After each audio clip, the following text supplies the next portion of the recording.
The 805 Focus is brought to you in part by Nonprofit Connect. Nonprofit Connect provides superior leadership tools and resources so nonprofit leaders and board members can make valuable decisions to move their organization forward to a sustainable and vibrant future. More information on services online at nonprofitconnect.org.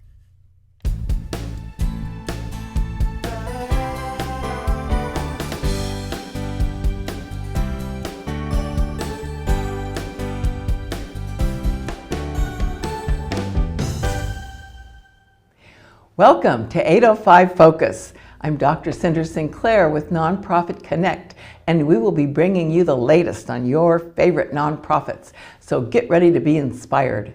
Our special guest today is Ashley Jenkins, and Ashley is with the San Ynez Valley Children's Museum.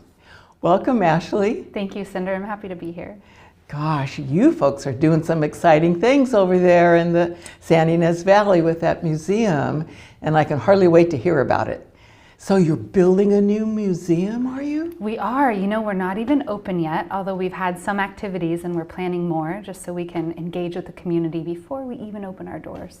But yeah, last summer we did a series of 6 events just for free at the San Ynez Valley Botanic Garden. I don't know if you've been up there, but it is beautiful. They do such a great job with their grounds, and they were so generous to open their space to us before we even had a site.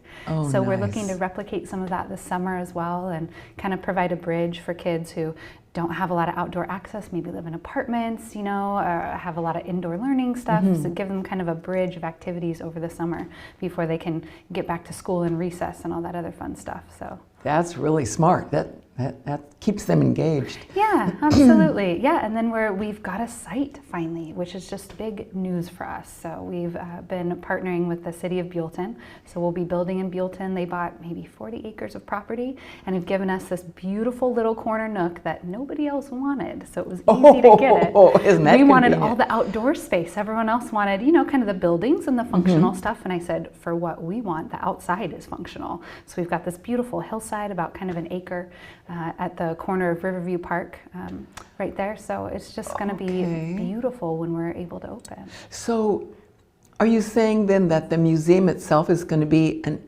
outside thing? Yeah. Not a building that people go inside. It's going to be an outside experience. Such a good question. I forget sometimes that other people can't see it in their heads like I can. But yes, it's going to be an all outdoor experience. So the San Ynez Valley Children's Museum will be all outdoors. We do have one section that are kind of these converted shipping containers that will have some activity zones, the messy stuff, you know, plugs so kids can play with hot glue guns and glue stuff together, nail things together, and all kinds of fun crafts. And then we'll have kind of a shaded area for picnics and a low sensory zone for kids, you know, that maybe are on the spectrum or have special needs or just kind of need to not be so stimulated. So we'll have some areas that are good places for them to play as well, reading nook for story time, that sort of thing. But really everything else is outdoors. That's like 10% of our footprint, and 90% of it is trees and hillsides with slides going down them, and a giant water feature that looks like a river with a storm gazebo. So you'll get to stand in the gazebo, and every 30 minutes or every hour, it will actually physically rain down on you with the sounds of thunder and the wind blowing. And then it'll flood our water source so the kids can learn all kinds of things about ecology and floodplains and what storms do. Yeah. So how long have you folks been working on this? Yeah, well, thanks for asking. We incorporated about a year ago. Well, in July of 2020, we became an official 501c3 nonprofit. But really, we've been working on this for 5 years. So it took a while to transition from passion project and, gosh, I have 3 kids, I want a children's museum here, to actually, you know, becoming an official nonprofit, building our team. We've got 22 volunteers right now from all different backgrounds, from architects to early childhood education people, and they're all helping to build this. So we're much more official now. We've been official for a year, but it's been a long time coming. So I would imagine you're working on a capital campaign? Absolutely. Yeah, so we are very much in need of not just the capital, although that would be great. You know, we'll happily accept $10 million and build the museum off the interest. That would be lovely. We're also looking for the in-kind donations of time and materials, so building materials, arts and crafts supplies, somebody to come in that has carpentry skills. We're going to put some fencing up, so donations of lumber, that sort of thing. And we're looking to partner with the local Elks Youth Recreation in the Valley, Rotary, and other groups. Oh, that's great. We're working with this delightful Boy Scout that's working on his his Eagle Scout. Thank you so much. He's working on his Eagle Scout project, and so we've been planning, maybe he could build this barn-themed playhouse for us. And there's lots of other organizations that we're partnering with to really come in and do some of the building. But what we're loving from the community is all the other things, the money to help buy the supplies themselves, the time, that people are contributing has been huge in helping us get off the ground. So, a big need for volunteers. Absolutely. A big need for in-kind donations as well as financial donations. And so you folks are a 501c3 nonprofit, and so a person can go on your website and donate. Or figure out how to donate. We've got a donate button right there on our website, so that part's the easy part. And then we'll be scheduling work days coming up. We just had our first one 2 weeks ago, where we just needed to take some nails out of a shed. There's a bunch of nails in the walls, and we're refitting it. And the Elliott and Poles Construction has been amazing in donating time and materials. And they said, look, don't have our guys do all the nails. You guys just do that little part. We'll do all the big important stuff. So I put out a call and asked a few friends. I homeschool my kids, and so I asked some homeschool friends, would you guys show up? And we had 15 people show up. Wow. All of the kids, one kid just got power tools for Christmas. And so he brought his own drill, and he had all his own tools, and he was working hard. We had bless his this heart. 3-year-old sweet little girl sweeping, and her dad had a blower, and he let all the kids take turns blowing. I mean, we had this crew of 15 people and probably 9 kids, and they were doing the actual work. They're really carrying the stuff. Kids are so capable, and that's why we're setting up our space the way we are, with open-ended activities, open-ended play, unstructured, right? The kind of childhood that we think Laura Ingalls had back on the prairie, right? And it made them who they were. It strengthened their resiliency and strengthened just their creativity, right? That's what we want to offer to kids that, again, might not always have outdoor access. We want to be that place. That is a beautiful vision. And that I can see will transfer to those kids. Absolutely. I like what you said, showing kids how capable they are. Well, they already are capable, and there's so many times. So I'm a mom of 3 boys. I've got a 7, 5, and 3-year-old. And one of them right now is helping, right now as we speak, is using his tools to dismantle a grill, and then he's going to turn it into an outdoor cook station for his brothers, so they can make me pretend mud chocolate cupcakes. Right? Kids come capable, and it's not often they're able to have the space and the time and an appropriate setting to really go hog wild. So we're going to have a take apart station at the museum where it's just... Oh gosh, that's a good idea. Yeah, we're going to have appliances and screwdrivers and wrenches. I'm about to go pick up in a couple weeks a box of just, I think they said it was 300 different size wrenches from another company down in San Diego that, it's here, use this. And kids will just be able to take things apart and see what makes them tick. And they don't even have to put it back together. No one's going to yell at them, and they won't get in trouble because it wasn't something that was needed at home. Right? Just that experience, the process of play is what kids need to really learn and grow and develop. So we're going to provide so many opportunities for that. I think probably a lot of adults, parents, maybe they don't think their kids are that capable, or maybe they don't communicate that to them. So this is going to be a wonderful gift to those kids. Absolutely. There are a lot of kids that don't have these opportunities that we think are very basic sometimes, and it's not universal. I used to work for Boys and Girls Club at Camp Whittier, which is across from Lake Kachuma. And I worked there for years and years, and what an incredible program, especially for meeting the needs of underserved populations. I mean, we would have kids that would show up to go camping for a week at our camp, and they would have nothing. They would have no sleeping bags. But the camp had that for them. We had donations and donors that would help fill in that gap. I'll never forget this one kid that came to camp, and we eat dinner, and it's getting dark, and we're walking down to the campfire to have this fun campfire with all the songs, and he looks up and goes, "What's that?"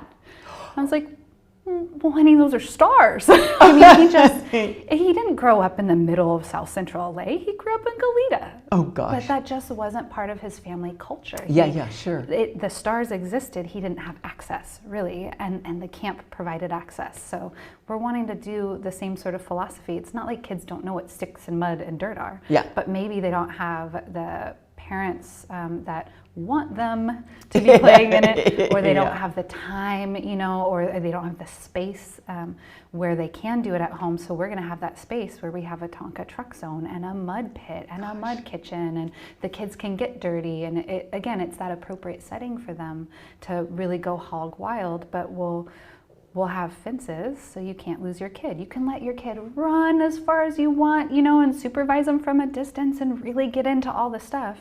But it's a carefully curated space so you can be confident that they're not, if they destroy something, it's because we set it there to be destroyed.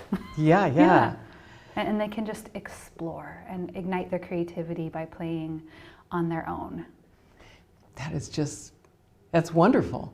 So, how far along are you in the process? Would you say you're almost ready to open?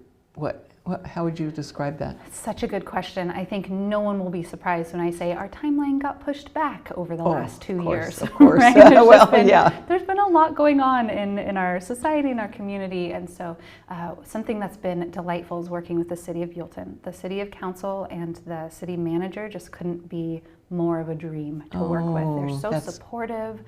They're giving, space, funding, support. We're just starting to work with the planning department on what do we need to open safely, build a strong foundation, and so I'm really anticipating things going smoothly with them because I'm just confident they are the same caliber as everyone else we've been working with. So we're excited to start taking those steps. We just had a new volunteer join our team, Michael Holiday. He's a local architect. Michael.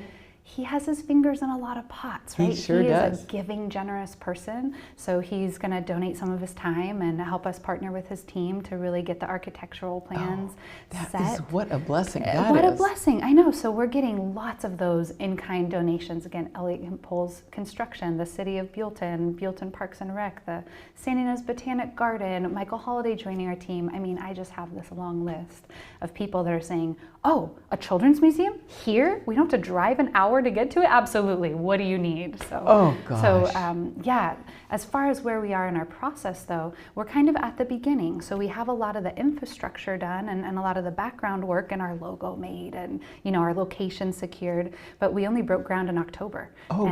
So this is pretty new. And even though it's going to be an outdoor museum, so we're not having to put up buildings from scratch, we have to put in some stuff. We'll have to put in bathrooms and fencing and then, our giant water feature and our fairy garden and our organic garden and our music, area that the kids will be able to play with. So we have a lot of our exhibits being workshopped right now, priced out. We're looking to start partnering with donors, like specific donors for specific exhibits. Oh, that's a good idea. And so our team is really, that kind of big team of volunteers I mentioned, is really working on what do we need to be able to present to say, oh, would you be interested in partnering with us on the specific exhibit, so that we can get those built. So we've got a couple things built, but we're more like building out the office, and we just got concrete poured for our picnic area, that sort of thing. And we're hoping to open next year. So we're thinking 2023. We'll be able to have at least phase 1 open, and we're building with the eye of longevity, right? We want to be a service to the community forever. And so we're going to open our top portion with the water feature, the fairy garden, the organic garden, the truck zone, the activities, the hot glue I talked about, the take apart station, mud kitchen. So we're going to open all that. Mud kitchen. Yes. Oh, it's going to be delightful. So we're going to open all that kind of the first year, and then the second year we'll develop the bottom part of our portion. We're kind of on 2 split levels. So the second year that we're open, we'll be developing all the slides and the tunnels and the walking pathway and more playhouses down kind of in our back 9. Yeah. And so there'll be naming opportunities for donors. Absolutely. Let's work on Yeah.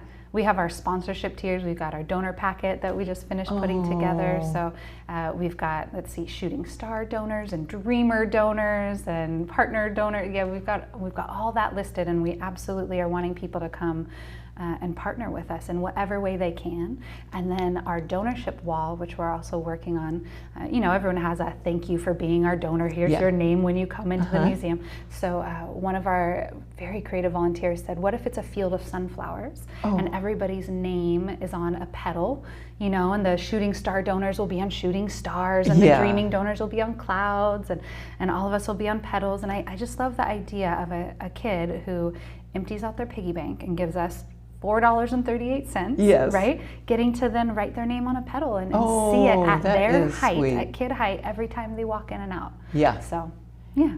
That is definitely great. Donorship opportunities.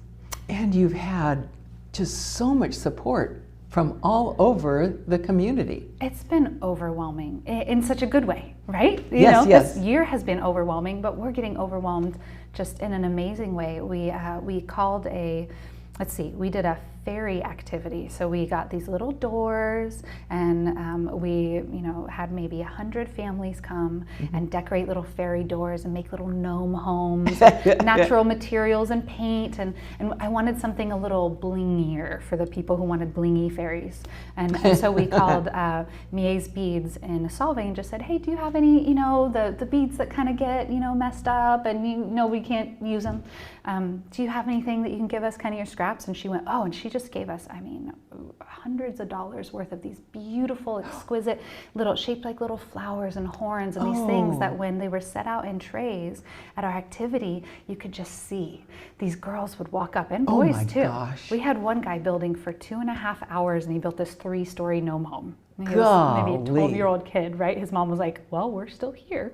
But he was so ignited, and you just see these kids, and they come up and they look at the tray, and you can just see the wheels turning and the smiles on their faces as they're picking out these little treasures, Like there's this discovery, this excitement of discovery that comes with childhood, where we're kids, you can give them fancy dolls and things with buttons, or you can give them sticks and literally rocks. And the first thing they're going to do with both of those is pick them up, touch them, turn them upside down, sort them. Which one? Oh, this one's the prettiest. Here's a gift for you.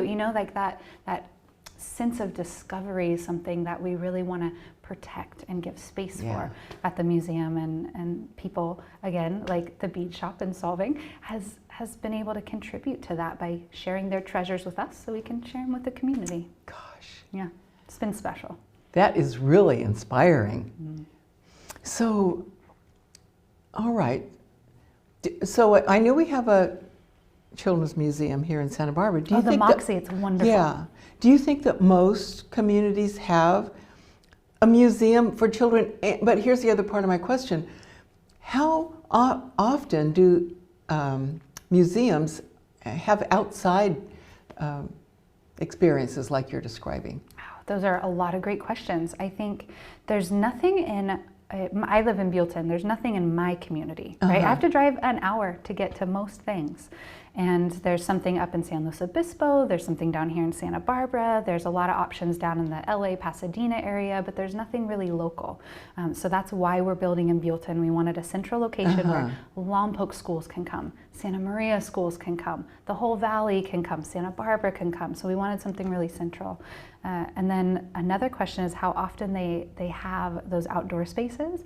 Not often, because it's easy. Well, I wouldn't think so. Is to take a building and put a stage over there and a kitchen over here, and it's kind of easy to fill up rooms, and you don't have to really put, you have to put a lot of thought into it, but you don't have to put as much thought into, this is going to get rained on. Every time it rains, this is going to be in the sun. Every time, that longevity piece. So we're having to put a lot of extra effort in that. But on the other hand, we don't have to have a building, and the kids don't really need one. What they need is things to play, things to move, the ability and the power to arrange their environment in a way that works for them. So the kid who likes the trucks can arrange all the trucks and do what they want with them. And the kid that likes fairies will be able to sit in our little fairy tea house and arrange all the cups and all the things however they want to. That giving them that power and that autonomy is something that again, just gives them the freedom to be as awesome as they already are. Oh gosh. and to learn how awesome they are. Absolutely, and the Moxie is a phenomenal museum. Oh, it I is. spend a Oh, good yes. amount of time there with my kids. It sure is. And something I've noticed is there's a lot of these cool science-built things that I'm into as a parent. And my kids are like, yeah, let's go splash in the water. Yeah, let's go play with the cars that go down the, like they like the things where they get to put together the car, make the car move. They have that control. And so we're trying to build our exhibits. We are building our exhibits around that. And then the Natural History Museum, I don't know if you've ever been in they call it their backyard. Yep, So it's kind of behind the monarch zone, and they have their raptors, and every once in a while you'll get to walk, by an owl and that sort of thing. But that space was just beautiful. I got to do a little informational interview with the gal who put together that space and was like, this is what we need. We need outdoor classrooms. We're doing it. And she was just phenomenal in making that happen. And that's where my family goes when we go to the museum. The museum's great. We go through all the exhibits, but we camp out at the place with the river and the water and the boats and the mud and the, just the things that, again, kids can manipulate. It's tangible. They are learning by doing. My background's in experiential education and outdoor education, and so I do that with adults a lot, and I know how important it is for all of us, but for kids it's not important, it's essential. They have to learn by doing. That is a good way to say it. So it sounds like you, being a mom, and your educational background, and you're homeschooling your kids, and all that, first of all, your kids are very lucky, and second, you're seeing all that right up close and personal. Well, what a blessing to have you leading the charge. Yeah. Well, I feel very honored to be involved in this and to be the mom, of these boys, and just watching them. Like, I thought I'd be able to kind of control who my kids were. No, they came that way. I am a steward. I am a steward of who they are. And it's so interesting seeing that. But something that really made me want to open this museum is, it's great. I'm a great mom to 3 great boys, great husband, great life. We live in a great place. I mean, gosh, the valley couldn't be prettier. Well, Santa Barbara's beautiful too. But we just couldn't be in a better location. But I have the time to take my kids hiking. I have the money to pay for the gas to get there, right? Yes. I have the husband who's this wonderful partner who's taking the kids so I can research things and get us to the fun places. I have all those advantages, but everyone doesn't, right? So it's great that I'm able to give this carefully curated, beautiful childhood and hold their wonder, and create space for that. But like, what about all the other kids? And so just looking at my background again, working at Boys and Girls Clubs, and UC San Diego, working with these programs that are really all about equal access and accessibility, right? We want to make this thing that so many parents are already doing, taking their kids outdoors and exploring. And there's all kinds of schools in Santa Barbara that are doing forest schools and outdoor schools, and that's great, but let's make it accessible. And one way to make it accessible is having a site. A site that's easy to get to, centrally located. Nobody has to have special equipment, they can just show up and play, and their parents, almost more importantly, can just show up and sit, right? While the kids play, and everything's at their fingertips. So we want ease of access.